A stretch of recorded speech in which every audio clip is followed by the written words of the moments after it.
So now we'll discuss about equipotential surface. What is an equipotential surface?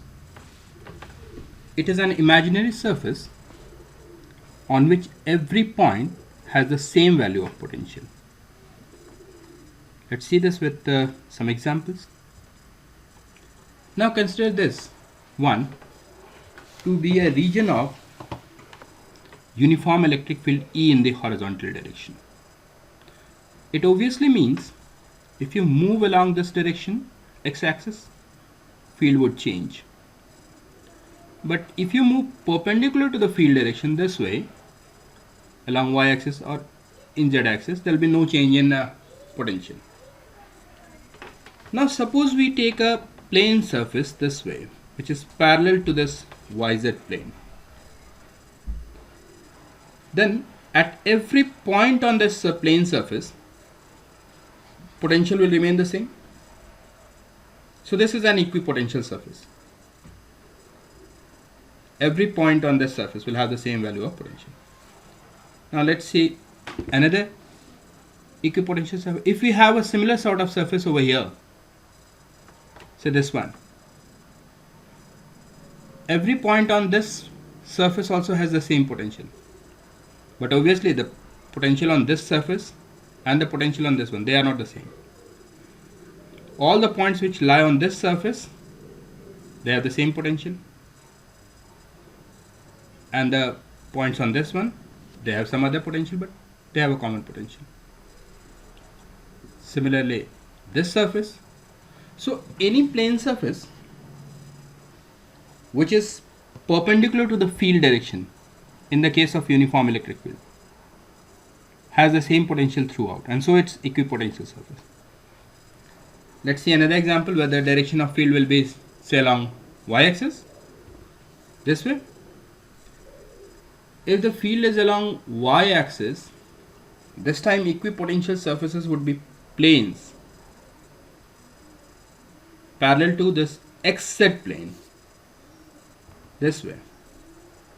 On this surface, will have the same value of potential throughout. Or another parallel surface this way. This is one equipotential surface, this is other equipotential surface, this one even. So here even we mark the same thing. If electric field is along y-axis, equipotential surfaces are planes perpendicular to the field direction. Now what about the equipotential surfaces if the field is along z-axis, this way, say in this figure, if the field is this way.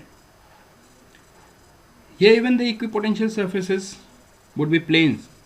Wherever field is uniform, equipotential surfaces are planes, and planes perpendicular to the field. So here they will be this way. This would be the direction of this would be an equipotential surface, or other equipotential surface, it may be over here, this way or this way. All these are equipotential surfaces. Now let's proceed to the next example. Next is that of all these three were the cases of uniform electric field. Now we'll look into this one. It's a case of a point charge. Field direction is radially away from that point charge. Now in this case, the equipotential surfaces would be spheres. Just see in this diagram, there will be spheres this way,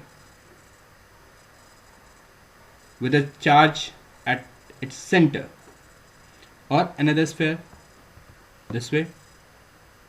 But the potential on this first surface and the potential on the second, they are not the same. Potential at all points in the first surface is same, so it's an equipotential surface. Potential on the second surface, this bigger one, it's the same, but not the same as this one. Similarly, this is yet another equipotential surface. So this is the basic shape of equipotential surfaces. Here even you can mark that on this equipotential surface, which is a sphere, the field direction is this way, means field lines are perpendicular to the equipotential surface. Here even. Now let us write down the generalizations. In case of uniform electric field, equipotential surfaces are planes perpendicular to the direction of electric field. This is what we saw in our examples. In case of a point charge, the last example which we did, the equipotential surfaces are spheres with a charge at center. In all other cases also, you will have some equipotential surfaces, and that has to be found. Anyhow, let us first note down a few properties of equipotential surface. First one, the property. No work is done in moving a charge on an equipotential surface. We know that work has to be done to make a charge move from lower potential to higher one. But here all points are at same potential, so no work has to be done. And this also we saw in the diagram. The electric field at any point in the equipotential surface is directed perpendicular to the surface. So these are two basic properties. Next we will discuss about electrostatic potential energy.